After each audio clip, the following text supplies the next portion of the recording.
ვარლამ შავაძე აფხაზეთიდან დევნილია და ოჯახთან ერთად რუსთავში, დევნილთა საერთო საცხოვრებელში ცხოვრობს. აფხაზეთში ბიჭვინთაში ცხოვრობდა და ოჯახს ფოტოგრაფობით არჩენდა. სურათების გადაღება დევნილობაში თბილისშიც გააგრძელა, მაგრამ 5 წლის წინ სახელოსნო გაუქურდეს. ქურდებს გადარჩენილ ერთადერთ აპარატს დღეს იშვიათად იყენებს. უკვე 4 წელია ფოტოაპარატი ავტოსადგომის მორიგის უნიფორმაში გაცვალა. სახლიდან ყოველდილით გამოდის და სამარშრუტო ტაქსით თბილისში მიდის. მეგობართან ნოდარ შაიხმელაშვილთან ერთად მეტრო რუსთაველთან მაკდონალდსის წინ დგას და ყოველდღიურ სარჩოს ასე შოულობს. ოჯახში მარტო მე ვმუშაობ, არავინ არ მუშაობს. ოჯახობა ავანტყოფია, ბიჭიც ავანტყოფია, მეორე ჯგუფის ინვალიდია. ხო და ასე ახლა დრო დაფიქრდები არა, რაღაც ხო უნდა მიიტანო, საწავიდეთ.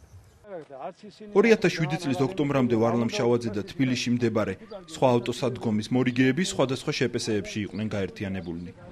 თბილისი 5 ფირმას ჰქონდა გადანაწილებული და დედაქალაქის მერიასთან გაფორმებული ხელშეკრულებების მიხედვით ბიუჯეტში კონკრეტული თანხა შექონდათ. ფირმის სახელით მომუშავე ეგრეთ წოდებული სტაიანშიკებს ყოველდღიური გეგმა ჰქონდათ. ისინი ადგილმდებარეობის მიხედვით დღეში 5-დან 30 ლარამდე იხდიდნენ და ოჯახის შესანახი თანხად რჩებოდათ.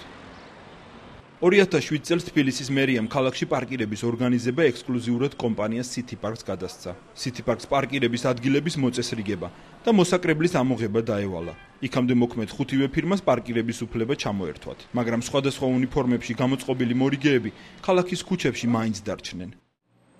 City Park-მა 2009 წლის აგვისტოში პარკირების ორგანიზება ოფიციალურად დაიწყო, მაგრამ მოუხერხებელი და ძვირი გადასახადების გამო დედაქალაქის მოსახლეობის და ხელმძღვანელობის უკმაყოფილება გამოიწვია.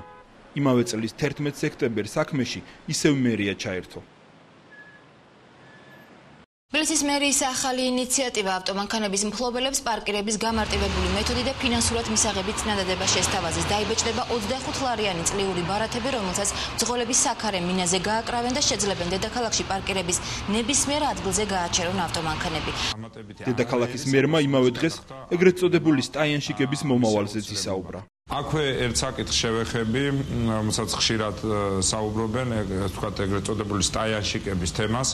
სტაიანშიკების, ასე ვთქვათ, ინსტიტუტი და პროფესია თავისთავად, ასე ვთქვათ, არანაირად ჩვენს გამგებლობაში აქამდეც არ შემოდიოდა. აქვე ვაცხადებთ, რომ არც ერთი ასეთი ადამიანის აკრძალვას ან დევნას თბილისის მერია არ განახორციელებს და არ აპირებს და არც ჰქონდა გეგმაში. თუ ვინმეს აქვს სურვილი, რომ დამატებით ვინმეს მიცეს, ეს ვალდებულება არ არის, ეს თუ ეს ქველმოქმედების გაწევა უნდა ეს უკვე თითოეული მოქალაქის გადასაწყვეტია, მაგრამ ისევ იმეორებ ვალდებულება ამისი არ იქნება. ქველმოქმედების იმედად დარჩენილი ავტოსადგომის მორიგეების მცირე ნაწილი City Park-ში დასაქმდა. ნაწილი ისევ იმავე ადგილას დარჩა და მუშაობას ჩვეულებრივ აგრძელებდა. თუმცა იმავე წლის ოქტომბრიდან ეგრეთ წოდებულ ქველმოქმედებას პატრონი გამოუჩნდა. ერთ დღესაც ქალაქში მომუშავე მორიგეების დიდი ნაწილი ერთნაირ ლურჯ უნიფორმებში შეიმოსნა. ესენი მოვიდნენ, ხუციშვილი იყო, ვითომ დირექტორი. ხო და ხან იცვლიდნენ დირექტორობას, რომ რა ვიცი, ალბათ დირექტორი იყო თუ რა იყო და მოდიოდნენ საღამოები და გვართმენდნენ ფულს. ჩვენ არ გვინოდა მიცემა. ლურჯ უნიფორმიანების უფროსი მართლაც რომან ხუციშვილი იყო, რომელმაც 2009 წელს შეპესე ავტოსაქალაქო სერვისი დააფუძნა და მასში ნებით თუ ძალით ეგრეთ წოდებული სტაიანშიკების გაწევრიანება დაიწყო. ხუციშვილმა ირგვლივ ის ხალხი შემოიკრიბა, რომლებიც City Park-ამდე მოქმედ ფირმებში ბრიგადირებად ან თანხის ამკრებებად მუშაობდნენ. ქალაქის კოორდინატორად ამ საქმეში მრავალწლიანი გამოცდილების კადრი იური ბარბაკაძე დანიშნა. გეგმა მარტივი იყო. ფირმის თანამშრომლები ჯგუფურად მიდიოდნენ ავტოსადგომის მორიგეებთან და ცდილობდნენ ისინი მათთვის მუშაობაზე დაეყოლიებინათ.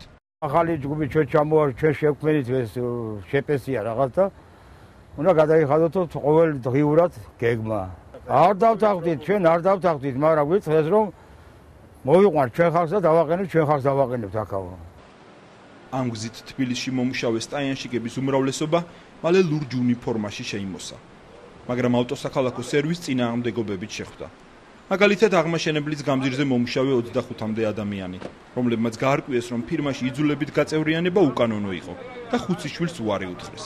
თავიდან მობრძანდნენ ლეჟავა ის ხუთიშვილი ბარბაკაძე იურა და გენათ რა ფული უნდა გადაიხადოთ, უნდა დაიბეგროთო. მე ჩვენ უთხარით, ჩვენ არ დავიბეგრებით. დრო თქვენ არ გეკუთვნით ეს გადასახადი. 2 ლარი ცოტაო, 10 და ზევითო უნდა გადაიხადოთო. 20 გააჩნიო. ჩვენ სულ 65 ლარს ვაკეთებთ, მეც არ ვაკეთებ და 10 ლარს საიდან მივცემდი. პატრულის თანამშრომლები გავაჭრეთ და უთხარით, ფულს გძალავენ. და იმის მერე აღარ მოსულან. 2010 წლის მაისში ავტოსაქალაქო სერვისი ახალმა ფირმამ ავტოპარკინგმა ჩაანაცვლა. ეხლა უკვე ავტოპარკინგის ლურჯი უნიფორმები მომრავდა.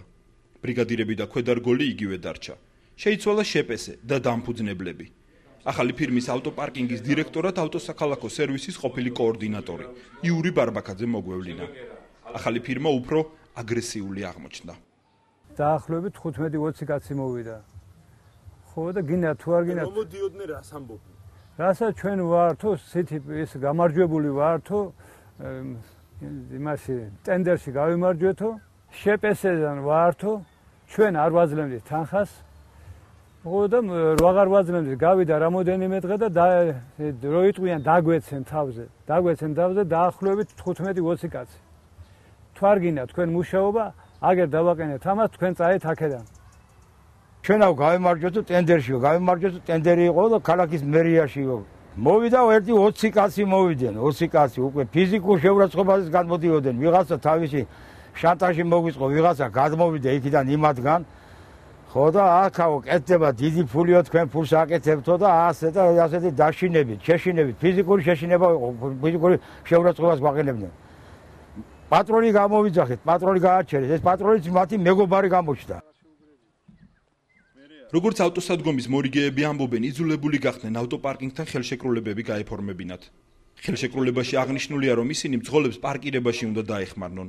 მძღოლებისგან აღებული თანხა კი დღის ბოლოს ავტოპარკინგის ბრიგადირს სრულად უნდა ჩააბარონ. საიდანაც ფირმა 20% თვის ბოლოს ხელფასის სახით ავტოსადგომის მორიგეს დაუბრუნებს.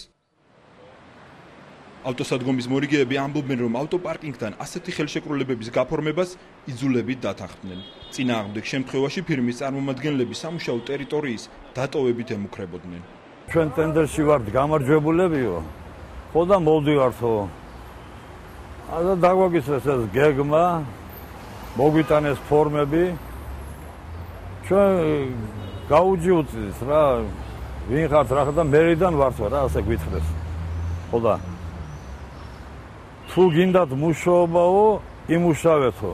თუ არა და აგერ ხალხი გვყავსო, მოვიყვანთო და დავაყენებთ და ვამუშავებთო. რატომ უნდა დათანხმებულიყო ეგრეთ წოდებული სტაიანშიკი იმას, რომ მთელი თანხა ავტოპარკინგს გადასცეს და თვითონ მხოლოდ 20% დაუბრუნდეს. როცა კანონი არ უგრძალავს, რომ რასაც იშოვის სახში წაიღოს. ამ კითხვაზე ავტოპარკინგში საინტერესო პასუხი აქვთ. როდესაც მე შემიძლია რომ მთელი ის მოცემული თანხა ჩემი იყოს და ამის უფლება მომცა ქალაქის მერმა, თქვენთან რატომ უნდა გავწერდიან? ეს სურვილზე არავისთვის არც თავში ჩაგვირტყავს, არც ჩხუბი დაგვიწყია, არც არაფერი. სურვილით, აი მივედი და აუხსენი, აი ესია, მე გაგაწევრიანებ ჩემთან, ჩაგაცმევ ხალათს, მოგცემ ხელშეკრულებას, მოგცემ სამკერდე ნიშანს, დაგეხმარები, კრედიტის გამოტანა გინდა, რა გინდა, როგორ გინდა მოგეხმარებ. აი გირჩევნია თქვენ, კაცი პიროვნება, რომელიც არის გაპარსული, აცვია ჩვენი უნიფორმა, აქვს სამკერდე ნიშანი, აქვს ხელშეკრულება, ისე არ არსებობს რომ იდგეს იქ, აქვს ჩეგედე და მოწესრიგებულია ყველანაირად, ეს გირჩევნია თუ ვიღაც, აი ბომჟი. მიდიხარ იმენა ბომჟია რა. ავტოპარკინგში ამბობენ, რომ მათი წარმომადგენლები მორიგეებთან ყოველ დღე მიდიან და დღიურად ნაშოვნი თანხის აღწერას და ინკასირებას ახდენენ. რეალურად კი ავტოსადგომის მორიგეებს ყოველდღიური გეგმა, მოჭრილი თანხა აქვთ გადასახდელი. გეგმა 2-დან 30 ლარამდე მერყეობს, რაც ადგილის დატვირთულებაზეა დამოკიდებული. 30 ლარი გადიხადეთო, 30 კი არ 40 თქვენს თავიდან.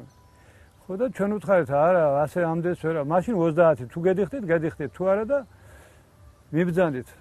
თქვენ და აგერ დადგებიან და იქნებიან იმუშავებენო. უთხარით 20 ლარზე მაინც დაგვიყენეთ და გეხვეწე